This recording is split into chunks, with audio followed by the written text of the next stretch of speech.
Who owns this? Me. That's mine. And that other one was mine. You got purchase permits for him? You got a license?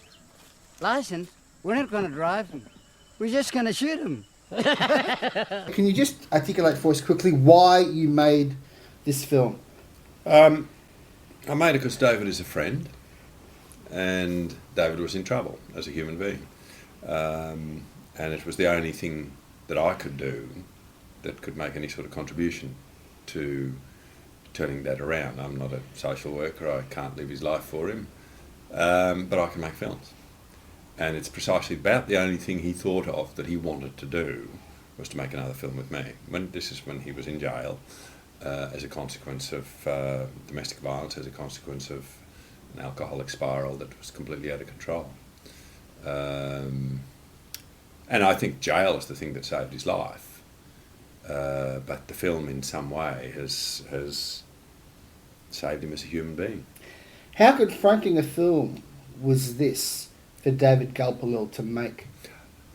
There were aspects that were confronting for David, but not the expected ones, not the content of the film. It was going back to Ramangini, where he had not been for some 8 years after tribal disputes and God knows what was going on, because he was meant to do 10 canoes with me, but he didn't because he was afraid of getting speared. So I had to get him back to Ramo. I got him back to his traditional lands, which was for him a tremendously emotional thing, and it's changed the way he looks at things. And he's now looking to go back permanently to his traditional lands. What does it say about the power of cinema that when you went to see him with the idea of making a film, he said that he wanted to make a film almost as a way to salvation? I didn't so much go to him with an idea of making a film. I went to visit him because he was in jail and I didn't know what else to do. And at the end of that first visit, when he was depressed and life had gone out of him, I said to him, David, what are you going to do? Because, in the end, you send somebody to jail, that doesn't fix the problem. And he was in a problem situation. So he just goes back into the same situation. I said, what are you going to do? Nothing, And I said, well, what do you want to do? Well, I want to make another film with you, because that, the Tracker was the best we ever did. So look, that stuff used to drive David very strongly. The notion of acceptance through filmmaking and acceptance through being an actor who was recognised. And it was all he could see as being a possible way out of what? Where was he going? What was going to happen to him? And it was a sort of a lifeline, I guess. Now, the more important things is what comes around that. Just in terms of the person, and it's actually we're not talking about the film at all, we're talking about the person, David, the actor. What's more important is that he found his way back into Ramangini, okay? Even more important, he reconnected with his traditional lands, which are some distance away from Ramangini, across the river and an hour of driving and then boat. And that now has given him something different and something of his own to pursue, and he's pursuing it. Right, and we'll put you down as a recreational shooter then. What? Recreational? Hunting is not recreational. It's the food. You still need a license. How much is it gonna cost me? $60. $60 to buy my gun back? Charlie, you're not getting your gun back. It's been confiscated. You're stealing it. Okay. You don't have a purchase permit for it, right? You illegally modified it to be a concealable weapon. You're lucky Brum didn't charge you.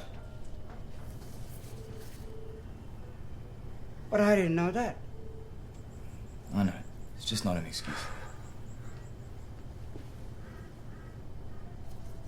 Was this a confronting film for you to make, given its political content, given its very Frank dealing with issues of the intervention, of grog in Aboriginal culture, of homelessness? If we teased aside, if we teased apart my politics in those areas, no, this is not confronting at all, because my politics is far, far, far harsher than anything in the film.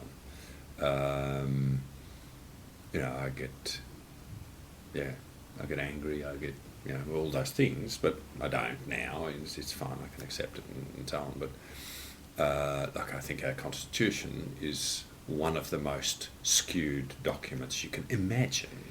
That we have a Prime Minister who can, and then an advisor who can rewrite history by saying that an invasion that conquered the existing people there is in any way akin to foreign investment. Now, I forgive Mr. Abbott his slip, because that's easy. His education is such that okay, that's fine.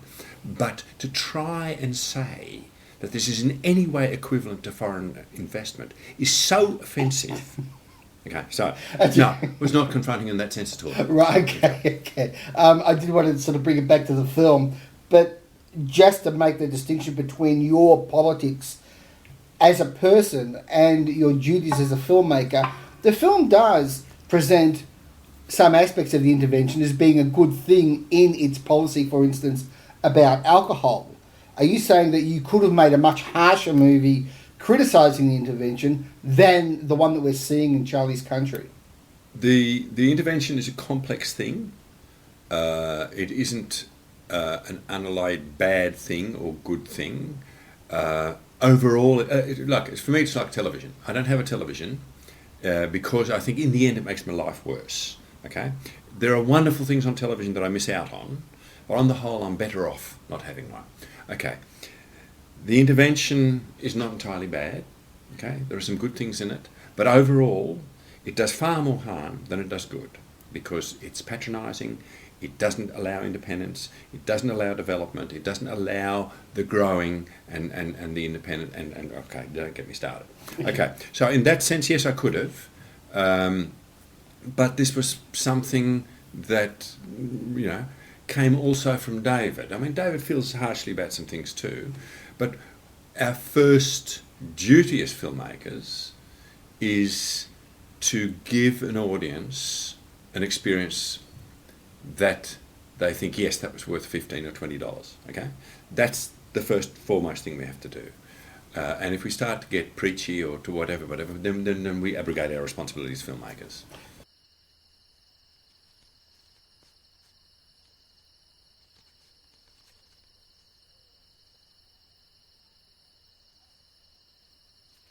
Wabangara recreational chira.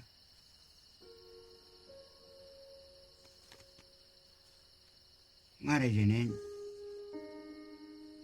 ka antangare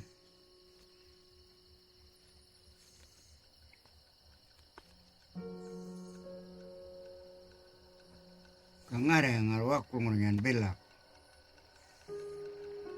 kuen ko le opening jeni ayun manyalong wangar play.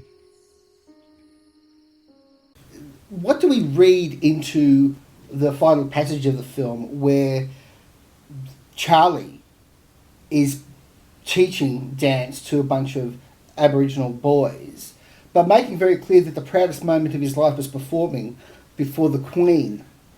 That for me is not the final moment of the film. And I think, okay, that is Charlie living out his dreams.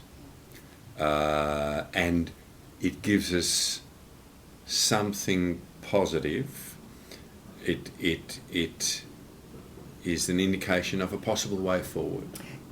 And the final moment for me is when we're back at the campfire, and that's ambivalent. That's, yes, things may be changing, but in some ways they haven't changed at all.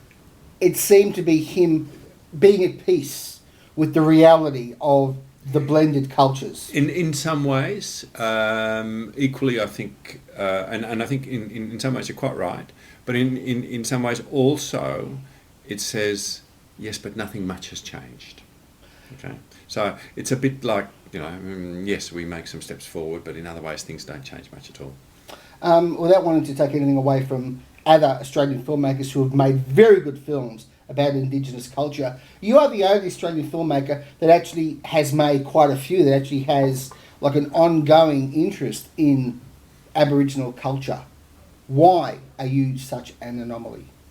I can't speak for other people, so I can't answer the question, why am I an anomaly? Okay, but what I can say is why this has happened. I had a great and fortunate rise of consciousness about Indigenous issues. Back in 1992, I think I was commissioned to write a screenplay that dealt with that, and did a lot of research, and it informed my thinking tremendously. But in particular, as part of that process, I went to an Indigenous community in North Queensland, Hopevale. It taught me a tremendous amount, because of, really tremendous amount. And I learnt how to be on an Indigenous community. That's really what I learned, more than anything else. And so and out of that came The Tracker, which was not what it was meant to be. It was a completely different film, but that was part of, out of it came The Tracker. Now, having made The Tracker, I then know David, and I've spent time with David on his community. And then David starts nagging about making another film. And out of that, through bizarre circumstances, comes 10 Canoes. Okay, and so then there's 2. Okay, now I have no particular intention of making another one, because there's so many things about which to make films, and I don't want to categorise myself as being one particular sort of filmmaker. But some films later, David manages to get himself locked up, and so out of that comes Charlie's Country.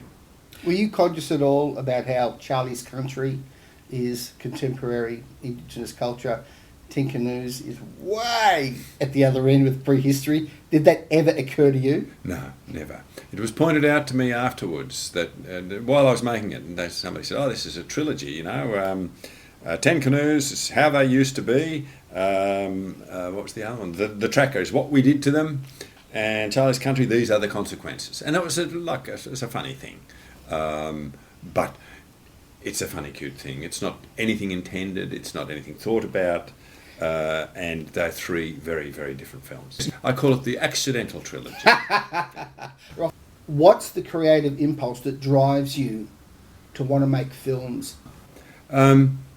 Cinema was early, influenced me early, and when I was a kid, it influenced me then. And I stumbled into it. I stumbled into going to the film school, and found that it was the place I wanted to be. And then I learnt a bit about how to make films, and eventually, around about Dance Me, in fact, I started to think, well, I know a little bit about what I'm doing. And so it has stayed that way, although I write a bit, and I may end up writing a book or a play or something like that.